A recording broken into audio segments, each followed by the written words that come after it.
Ready start. हर समाज की पहचान उसकी आर्थिक समृद्धि से नहीं बल्कि इस बात से होती है कि वह अपने बुजुर्गों के साथ कैसा व्यवहार करता है।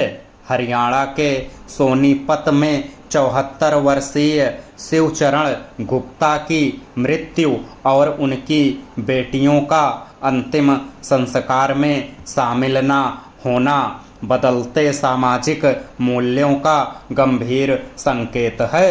वीडियो कॉल पर पिता के अंतिम दर्शन और अंतिम संस्कार की औपचारिक स्वीकृति देने की घटना ने पूरे समाज को झकझोर दिया। जिस पिता ने अपना पूरा जीवन परिवार को संवारने में लगा दिया, वही अपने अंतिम समय में वृद्धाश्रम के सहारे रहा और अंततः उसकी अंतिम यात्रा में परिजन नहीं बल्कि आश्रम के कर्मचारी और स्थानीय लोग कंधा देने के लिए आगे आए। तन मन बुद्धि और अहंकार में से तन पृथ्वी जल तेज वायु और आकाश जैसे जिन 5 तत्वों के मेल से बना है वे सभी परम स्थूल कहे जाते हैं, किंतु दार्शनिक इसे 5 कर्मेंद्रियों तथा 5 ज्ञानेंद्रियों में विभाजित करते हैं और मन को मनन करने वाला बताकर इसे परम शक्ति के रूप में स्थापित करते हैं। इस शरीर का दार्शनिक जब और अधिक सूक्ष्म विवेचन करते हैं तो वे यह बताते हैं कि यह शरीर 5 ज्ञानेंद्रियों तथा कर्मेंद्रियों से तो संयुक्त है ही, परंतु यह मन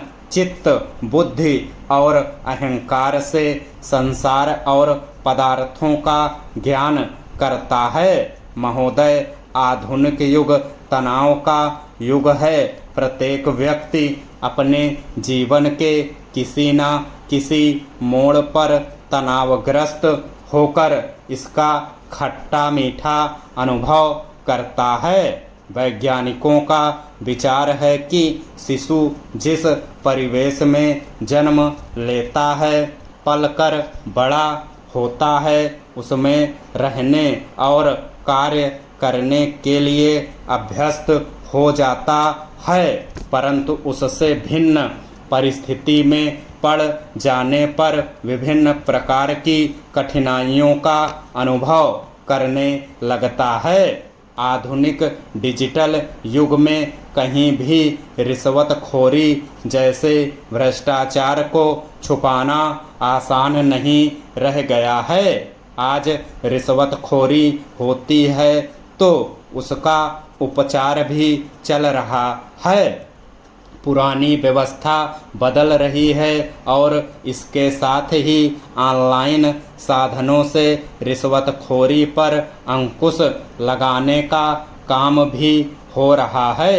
यह सही है कि रिश्वतखोरी का सबसे मारक असर तीसरी दुनिया यानी कम आय वाले देशों पर अधिक पड़ा है, लेकिन इसके खिलाफ जन जागरूकता और अभियान भी उन्हीं क्षेत्रों में सामने आ रहे हैं।